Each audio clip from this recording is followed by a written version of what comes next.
I'd like to convene the Ways and Means Committee. We have a quorum present. Representative Khan, have you had a chance to look at the minutes? Yes, they are superb.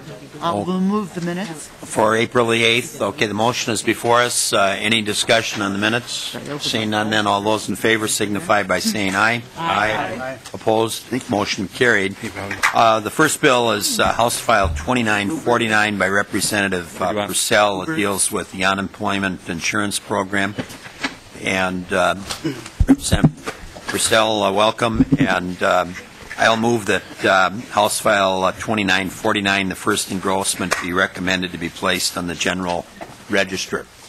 And if you'd like to explain the bill. Thank you, Mr. Chairman and committee members. 2949, Unemployment Insurance Advisory Council bill. This is basically an agency bill, housekeeping bill, if you will. And that's Unemployment Insurance Advisory Council, for the committee's information, is made up of AFL-CIO, Chamber of Commerce, Minnesota Recruiting Staffing Association, Legal Aid, Federation of Independent Businesses, contractors, legislators, and including Representative Mahoney, Representative O'Neill, and Representative Gunther. And there's a consensus from this council on all provisions in this bill, and we are here with a fiscal note, and I presume this is in your packets. The fiscal note was prepared on the Senate side. The bills are identical, House and Senate, and I have been advised that our House fiscal staff concur with that fiscal analysis from the Senate. So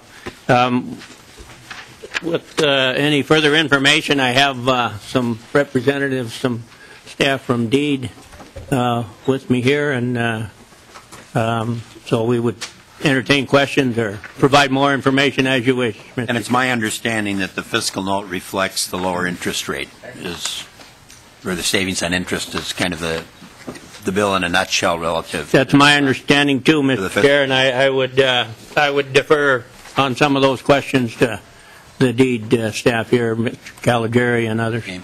Maybe if one of them just wants to comment about that aspect, being that that's the fiscal note. Mr. Chair, members, my name is Rick Caligari. I'm the director of the Unemployment Insurance Program at DEED. And the major thing that's happening in this bill, in addition to some policy things and mostly housekeeping, is we're lowering the interest rate that we charge to individuals who are guilty of fraud and overpayment, assessed penalty and interest as a result of that, and also employers that refuse to report.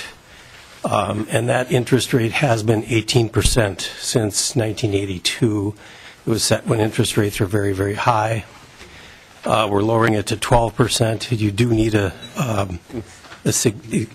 impetus for folks to pay you back, and 12% is a very common rate used around the country. We had used 12% in Minnesota for about 30 years prior to 1982. And so we're going back down to that lower interest rate for fraud overpayments and for employers that do not report. It doesn't have any impact on the general fund. It does have an impact on a special account called the contingency account, and it does have some impact on the UI trust fund. However, the UI trust fund is very, very healthy, very solvent. There are still 20-some states that are still in debt status as a result of the Great Recession, but Minnesota has recovered. Our trust fund is solvent and very healthy, and so this should not have any significant impact relative to the trust fund. Okay, any questions? Representative McNamara. Thank you, Mr. Chair. Say, I'm just curious, the trust fund balance in the projection in outlying bienniums, do you have projections for like the next two bienniums, the trust fund balance, and are you doing anything to maybe correct that? Mr. Chair, members, it's difficult to do outlying bienniums because, as you know, the UI trust fund and UI programs in general respond to recessions and cyclical recessions. As I said, there's over 20 states still in debt because of the last one.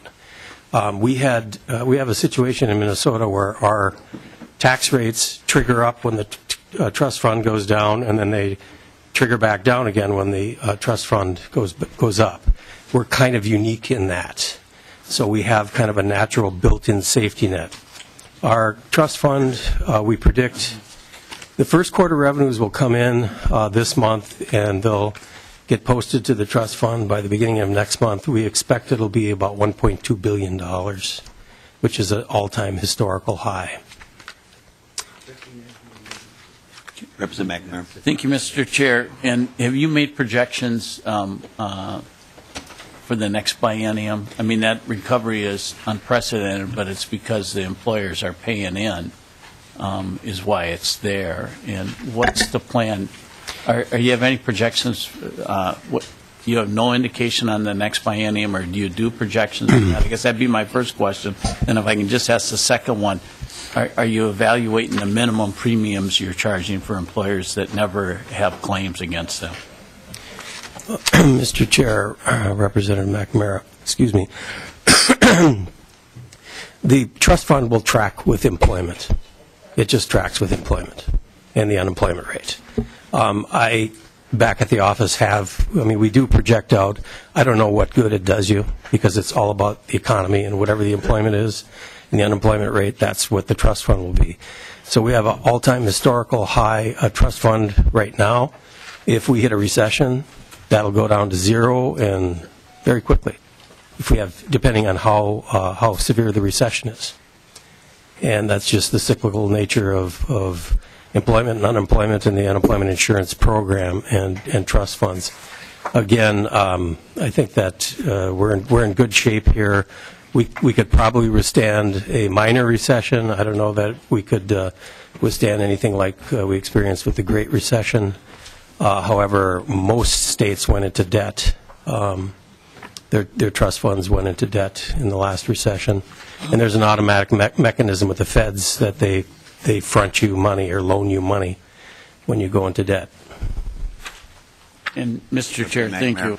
And the minimum premium today are what compared to what they historically were? Mr. Chair, members, we enacted a huge tax cut this year because of the health of the trust fund. I believe it was close to $300 million in tax cuts to employers. The minimum rate employer pays the minimum as we are prescribed by federal law. But the base rates went from 0.5 to 0.1. So the tax break, relatively speaking, I believe the average employer got a tax break of about $165 per employee this year. And because the maximum rated employers, the maximum experience rated employers, the ones who pay the most and have the most seasonal unemployment, they got an average of about $429 per employee tax cut. Okay, any further discussion?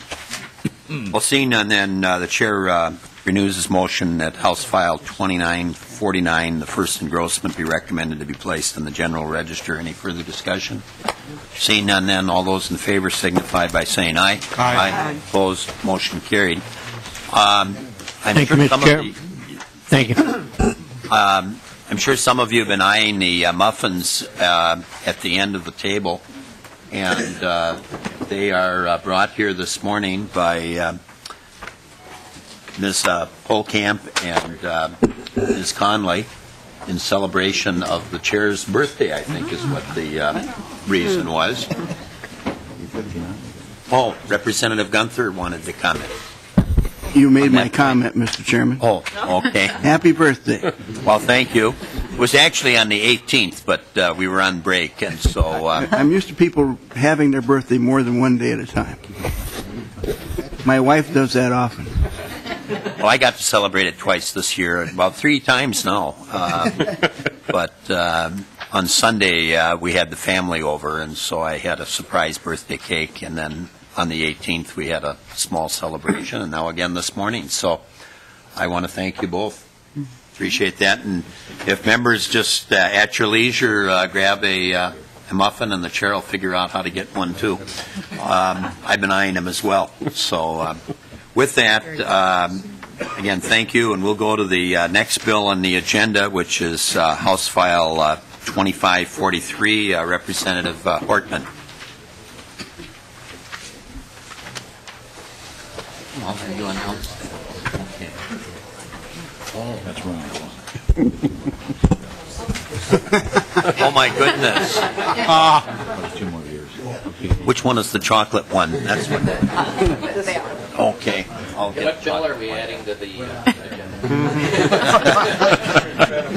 Thank you. Very smart. Very. And my cake on Sunday was chocolate as well. That's just kind of my favorite. So, okay. The chair moves that House File 2443, the third engrossment, be recommended to be placed on the General Register. Oh, did I read the wrong number? Oh, well, excuse me. House File. The chair moves House File 2543. The third engrossment be recommended to be placed on the General Register. What number did I read? Oh, 2440. Okay. Just off by 100. Okay. Representative Hortman. Good morning, Mr. Chair, and happy belated birthday. I'm a big proponent of the birthday week of the celebration. So, House File 2543 is a PCA policy bill. It is a pretty short bill. What it does is it speeds up the goal for the permitting process.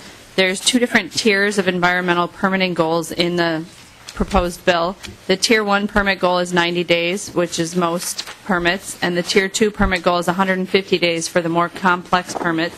This continues the work that was started by the Small Business Caucus in 09 and 10 and continued by Representative Fabian in 2011 and 2012. It streamlines the process further by creating a 10-year permit rather than a 5-year permit in certain categories, so that people need to return less often to get their permit renewed. It increases flexibility in the permitting process by allowing people seeking a permit to get an expedited process if they're willing to pay for the additional staff time to move up to the front of the line, which essentially amounts to sort of a fee-for-service provision.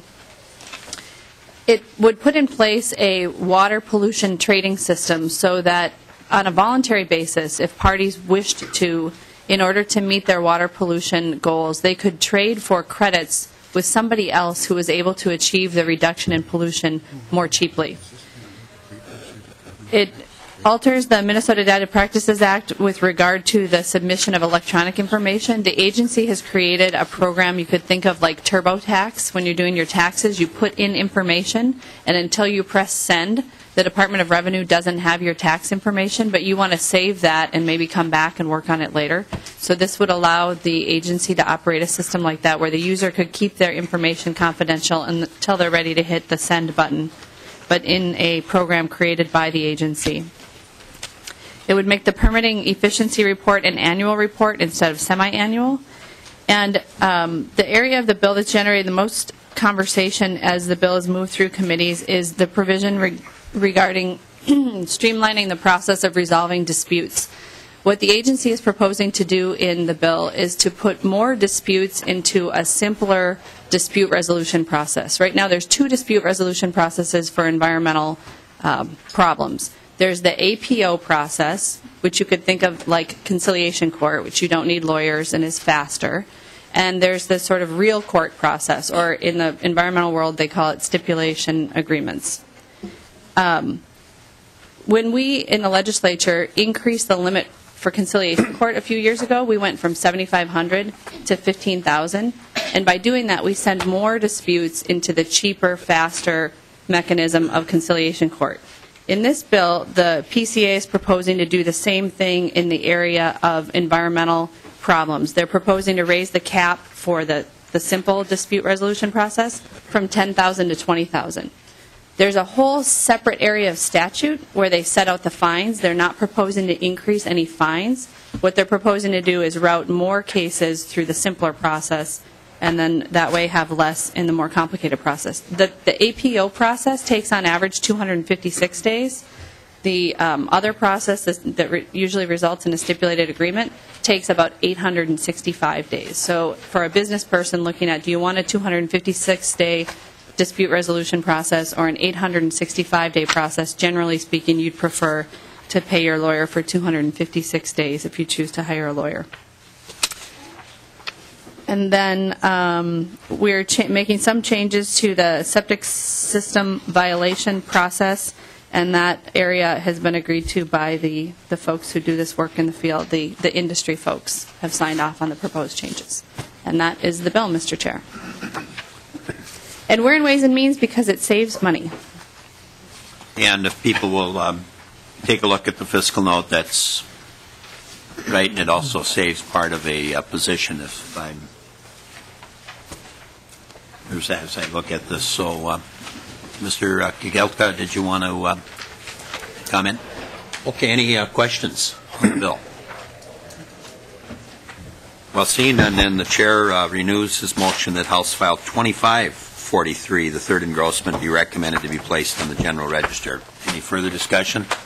Seeing none, then all those in favor signify by saying aye. Aye. Opposed? Motion carried. Next bill is Representative Atkins.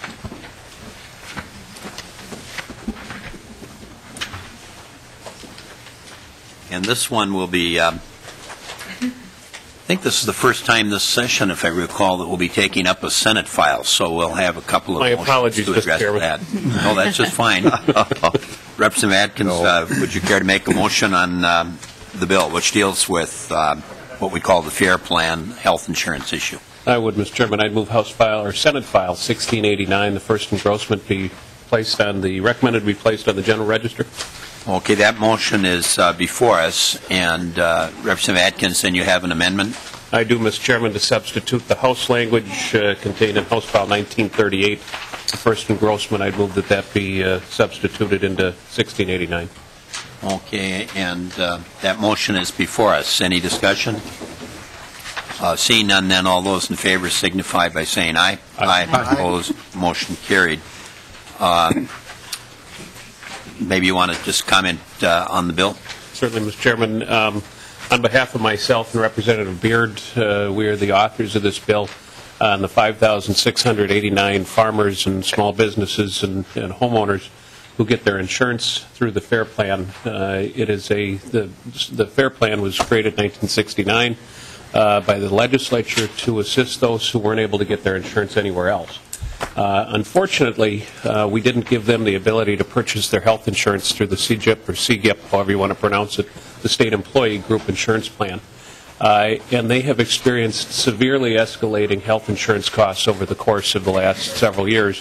Those costs, of course, just get passed along to their customers. So on behalf of those 5,689 farmers and businesses and homeowners who get their insurance through the FAIR Plan, this would enable those employees, those 12 employees, at no cost to the state, to purchase their health insurance through the CGIP plan, and then they would reimburse CGIP. We did add one provision, Mr. Chairman, in Chair Murphy's committee, that if this has any adverse impact on the CGIP plan, in terms of changing it to a different type of plan or making it ineligible to continue in its normal fashion or have any sort of adverse impact, that this would not go forward. But again, this has no fiscal impact. It went through a fiscal committee, and we wanted to make sure it came through Ways and Means.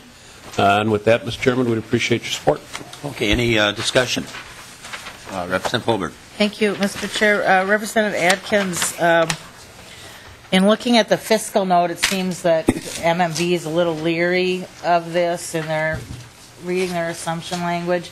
What would be the process that they would use to determine ahead of going down this path? Are they able to send a letter like we do to campaign finance asking for information or a ruling, or how would that work for them?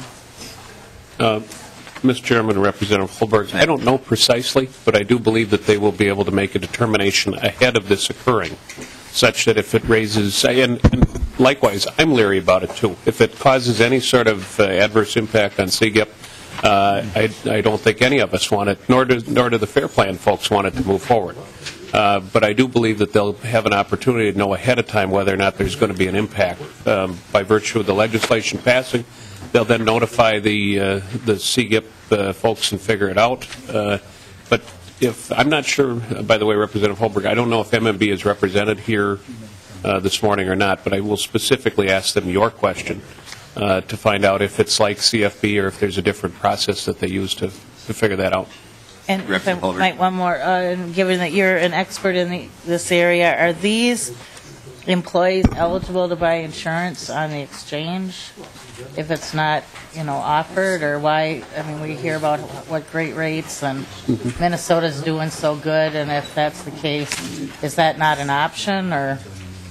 Mr. Chairman, Representative Holberg, I don't believe that it's an option. If it is, I would sure hope that they would shop there, because I know at least one business in my own district that is paying just a fraction of what they were paying before by virtue of purchasing their coverage through MNsure. Literally, their rates dropped in half. So if the FAIR Plan is eligible to shop there, I hope that they'll take and look there as well.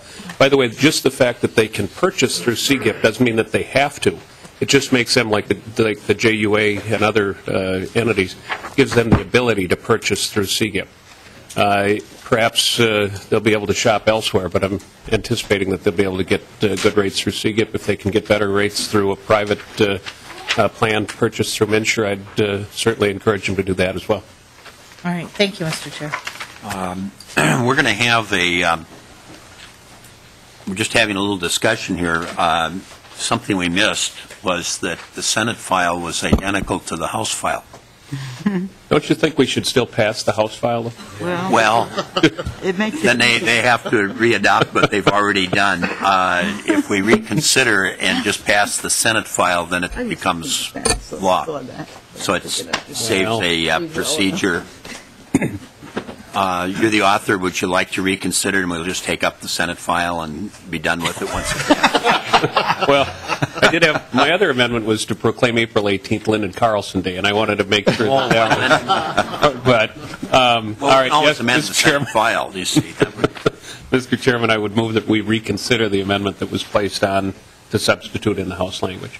Okay, that motion is before us. Everybody understand what happened? We dismissed that. All those in favor signify by saying aye. Aye. Opposed? Motion carried.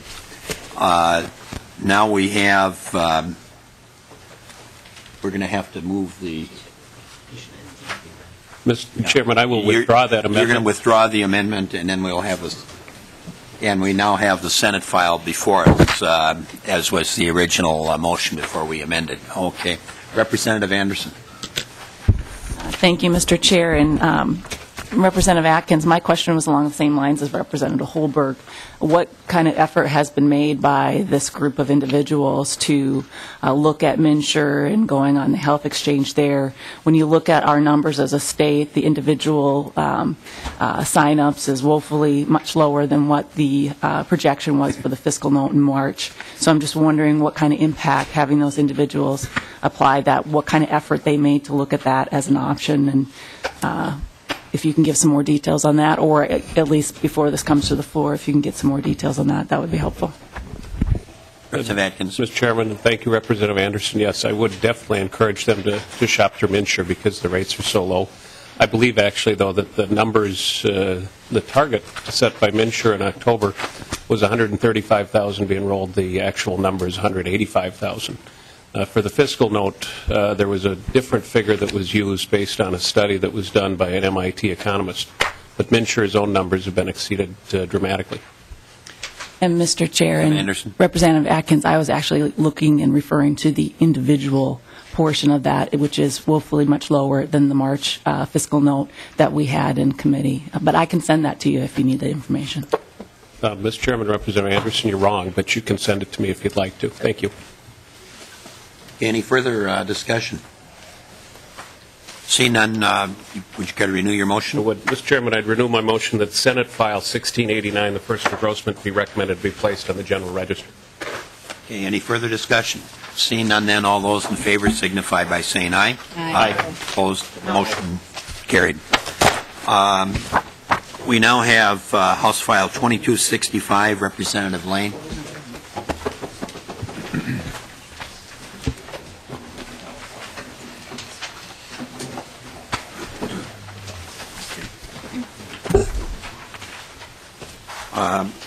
The Chair will move House File 2265, the third engrossment, be recommended to be placed on the General Register to get the bill for the committee.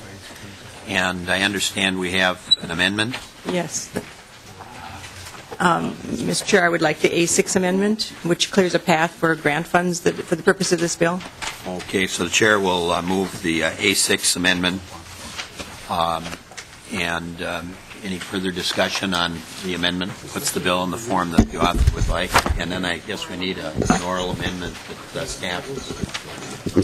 Mr. Chair, members, just a suggestion at the end of line 5, add deposited in an account in the Special Revenue Fund and are. This would simply place them in an account, these funds in an account, and direct them to be placed in an account in the Special Revenue Fund. We will I'll just incorporate that into the amendment. Thank you, Mr. So Chair. the amendment then is before us. Any further discussion on the amendment? Seeing none, then all those in favor signify by saying aye. Aye. Opposed? Motion carried. Representative Laine on the bill. Thank you. This is an election data sharing bill, and the purpose of it is to improve the accuracy of voter records and to increase access to voter registration. Briefly, we're a very mobile population, but the postal change of address and the National Death Registry no longer give us what we need. But however, whenever an individual moves, he or she does have to update the driver's license within 30 days. So the first part of this bill allows the Secretary of State to periodically obtain a list of individuals from the Department of Public Safety who have replaced their driver's license or ID card because of a change of address or canceled it due to residency out of state. The second part of this bill gives the parameters under which the Secretary of State must operate should he or she decide to enter into an agreement with a consortium of states called the Electronic Registration Information Center, or ERIC for short. Now, this is the part of the bill that could use funding but has not been funded in this bill. So let me tell you a little about this. This is a nonpartisan organization, ERIC, that was created in 2012 by a consortium of states balanced politically between Republican and Democratic secretaries of states. It has two purposes. First, to allow a continuous voter file cleanup to make our voter rolls more accurate, removing registered voters who have died, changing addresses of already registered voters, and removing duplicates. And second, it also gives us a list of those who have not registered to vote, to which the Secretary of State needs to send a card with information on how to register, potentially making same-day registration less needed and shortening those lines. The ending provision of this bill says that no state funds already appropriated to the Secretary of State's office for their budget in this biennium can be used for participating in ERIC. The cost for this unbudgeted expenditure must come from federal or grant funds. The amendment that we've just added here clarifies this provision to allow any grant funds given specifically for the ERIC project to be directly appropriated to the Secretary of State rather than needing to go through the Legislative Advisory Committee in the interim, which may or may not meet in a timely fashion, because this gives at least the possibility of clarifying voter rolls before this fall's election, should the grant funds be found. So there's zero impact on state funds in this biennium, and should the Secretary of State join ERIC, there would be a $50,000 annual membership fee should the Secretary of State choose to continue to be a member. This would decrease over time as more states join it, and this may well come out of a regular elections budget or be appropriated at that time. So there's no funds in this biennium. And that's the bill and this amendment. Okay, any discussion? Representative Dean. Thank you, Mr. Chair. I'm just looking at this kind of for the first time, and two things kind of jump out at me. The relationship with the Pew Charitable Trust with this bill. Is that a formal connection? And if so, are you aware of any other nonprofit organizations that we share private or public data with, secure data with, and what are the relationships anticipated, and what other experiences do we have? Mr. Chair, I will pass that to Beth Fraser. At the same time, I'll say that the Pew Charitable Trust is not anybody that we're sharing any data with, but I'll let her answer that further. Ms. Fraser? If you could identify who you represent. Mr. Chair and members, Beth Fraser, the Deputy Secretary of State. And this, ERIC is a consortium of states and is governed by the states that are members of the organization. It was the Pew Charitable Trust helped bring the group together, but is no longer affiliated with the ERIC organization. And this would be, I think, the first consortium of this type where we would share this type of information.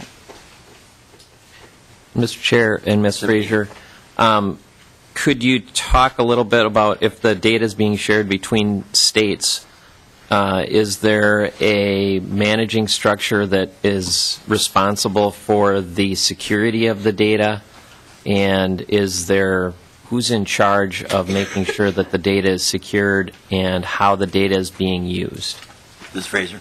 Mr. Chair and members, data security is the top priority of the ERIC project. And the way that the data sharing works is that all of the states, before they share any data, they anonymize all of the private data. So any data that a state considers private is one-way hashed before it is uploaded, which is different than encrypted. If data is encrypted, you can have a key and turn it back into, figure out what the data was. If it's one-way hashed, there's no way to turn the data back into what it was. So it's one-way hashed and then uploaded. So, for example, any private data, which in our case would be driver's license numbers, full dates of birth, or the last 4 digits of Social Security number, is turned into a 40-digit code. And other states' data is also anonymized. And then when they match the data, if it has the same 40-digit code, then they know that this person has, for example, the same date of birth. But nobody at ERIC knows what that 40-digit code is, just that it is the same data. And when the data is given back to the states, they don't pass on that anonymized data. So, for example, we would get a report that there was an individual who had the same date of birth and same Social Security, last 4 digits of Social Security number, for example, that has moved from one state to another. But we would not know we would not be told any information that the state did not already possess about that individual. Thank you. And then, Mr. Chair, lastly, just one of the provisions within this bill says that there is going to be outreach with postcards for people to register to vote. And the criteria for who receives those cards and at what time, is that the discretion of the Secretary of State? Mr. Chair and Representative Dean, the ERIC bylaws talk some about the timing requirements for when data, for when the outreach needs to be done. And it only needs to be done once. So in addition to looking at other states' data, the other thing that I think is so beneficial about joining ERIC is that they have the sophisticated matching technology, and that we would upload both the voter registration data and the driver's license information. And it would compare those two lists, so Minnesota's driver's license list to our voter registration list, and give us information on who has updated their driver's license but has not updated their voter registration. And what we know is that 70% of people that do same-day registration use an updated driver's license. So to the extent that we could get that information ahead of time and update those records ahead of time, it would decrease the number of people doing same-day registration. It would also identify people who have driver's licenses who appear to be eligible to vote, and postcards would be mailed to them saying, if you're eligible to vote, there's an easy way to do it. You know, please do so ahead of time.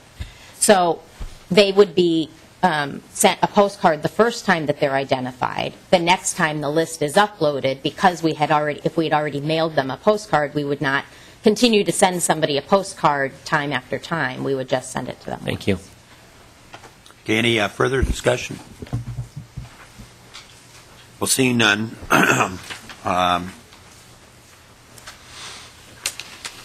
Chair moves that House File 2265 as amended, the third engrossment as amended, be recommended to be placed on the General Register. All those in favor, please signify by saying aye. Aye. Opposed? No. Motion carried. Representative Hausman.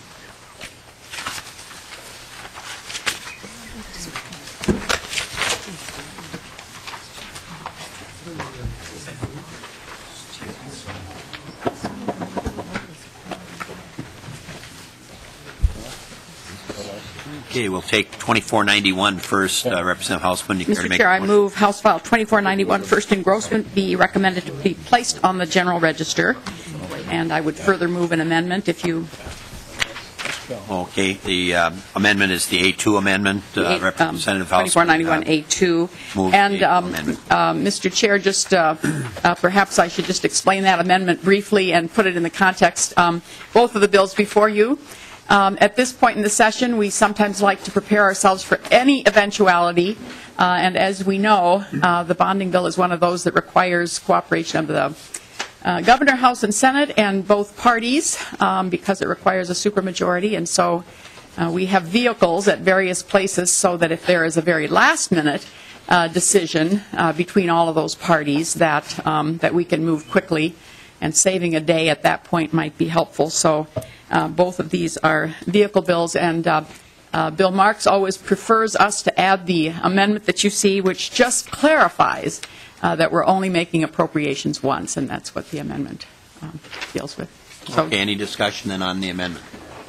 Seeing none, all those in favor signify by saying aye. Aye. Opposed, motion carried. Any discussion on the bill as amended? Representative Holbert. Thank you. Mr. Chair, can you tell me how the House rules on the spending limits within a bill will work? Is this going to require a suspension of the rules, or because we're within 2 weeks of the end, if we wait a while, it doesn't apply? Or, I mean, how is... Well, first of all, these bills meet the deadline, and the cost is incidental. If you want us to have Mr. Marks explain that further, it does not need to go to rules, if that's what your question No, is. Mr. Chair, my rule is if these are going to become the vehicle for a bonding bill of larger size, then the spending in that amendment would not match up with the base bill, and the need to be balanced. I'm just curious. Mr. Marks, if you want to. Mr. Chair, Representative Holberg, and members, the controlling factor here would be the budget resolution, which the budget resolution, and I don't have the exact number in front of me, but the budget resolution had a debt service amount that allowed for an $850 million bonding bill, and then it also allowed for $6.4 million in spending, which was for the housing finance bonds, and an additional $125 million of general fund appropriations, or essentially cash for capital projects. So the total target for capital investment was approximate, I believe it was about $1.3 million for debt service on $850 million of bonding. That would be above the $750 that was already factored into the forecast. Another $6.4 for housing finance bonds, plus another $125 million. Presumably any bill or any amendment to this bill, once this bill is on the floor, is going to delete the sections that are in here and replace it with everything else, and it would need to conform to the budget resolution unless the budget resolution was amended. And Mr. Chair, I should also add then the purpose of the amendment that was put on here is to essentially say that that this bill, and if another bill is passed out later that has bonding in for these same purposes, only one of those, the lower number, is counted. So that if a second bill passes out of Ways and Means that has appropriations to the University of Minnesota and to MnSCU for the HEAPR purposes, or the for the HEAPR purposes, the amendment essentially says this one is no longer to be counted, that the one in the next bill would be counted. Well, Mr. Chair, Representative Holbert. I understand that. What I'm talking about is when a bill hits the floor and that amendments have to be balanced to the bill in front of the body. In other words, for example, the budget target or the resolution in Ways and Means for K-12 was larger than the K-12 bill because of the fact that there was a separate bill for the school lunch money. And so then amendments would have been out of order had the amendment spent more than what was in the bill before the body. Mr. Chair, Representative Holberg, actually the school and the K-12 bill, the school lunch money was in both places, so the K-12 bill or the K-12 portion of the supplemental bill was the same as the target, but if you're referring to Rule 4.05, that wouldn't apply when a budget resolution is in place. So it needs to fit the budget resolution. Okay. So it would be okay to have a larger amendment as long as it was within the budget resolution limit. All right. Thank you. Okay, any further discussion? Representative Hausman, care to renew your motion? I will. Representative Hausman renews her motion then that House File 2491, the first engrossment as amended, be recommended to be placed on the General Register. All those in favor signify by saying aye. Aye. Opposed? No. Motion carried. Representative Hausman, we now have House File 2031. And, Mr. Chair, I move House File 2031 be recommended to be placed on the General Register. And I also have this similar amendment for this one. Okay, and Representative Hausman moves the A1 amendment, which accomplishes the same thing we did with the last bill. Any discussion on the amendment? Seeing none, then all those in favor signify by saying aye. Aye. Opposed? Motion carried. And Mr. Chair, though these are vehicles, I will just take the opportunity because this housing bill is before us to note it's I think one of the only bills that I have for any portion of the bill where we have 34 or 35 co-authors, bipartisan set of authors. There is a huge interest across the state in this bill. The other evening, I was invited by the students of Breck School to come. They had spent an evening, and all of the students were educating themselves on this issue. The faith community has engaged in a major way, and so it's one of those issues that is beginning to emerge. The state of Utah discovered that they were spending more on the problem of homelessness than if they just housed everyone, and so they set about to end homelessness, and in 8 years decreased homelessness by 78%. So it's an emerging big issue that has some significant dollar and cents impacts, and it has impacts on academic achievement of children. Half of the homeless population are under age 21, and so there are families who are caught in this issue. So though it's a vehicle bill, I just couldn't have it before you without talking a little bit about this issue. Okay, any further discussion? Well, seeing none, then Representative Hausman renews her motion that House File 2031 as amended be recommended to be placed on the General Register. All those in favor signify by saying aye. Aye. Opposed? No. Motion carried. Before we adjourn, just a reminder, the muffins are at the end of the table. Be sure you take one on the way out. And again, I want to thank Ms. Conley and Ms. Polkamp for providing the muffins. And for me having a birthday, yes, the alternative wouldn't be very good. You know, I do have a son. My youngest son always calls and gives his dad a hard time, and I always tell him the alternative isn't the best, so I'll be happy to do that. With that, thank you, and meeting adjourned.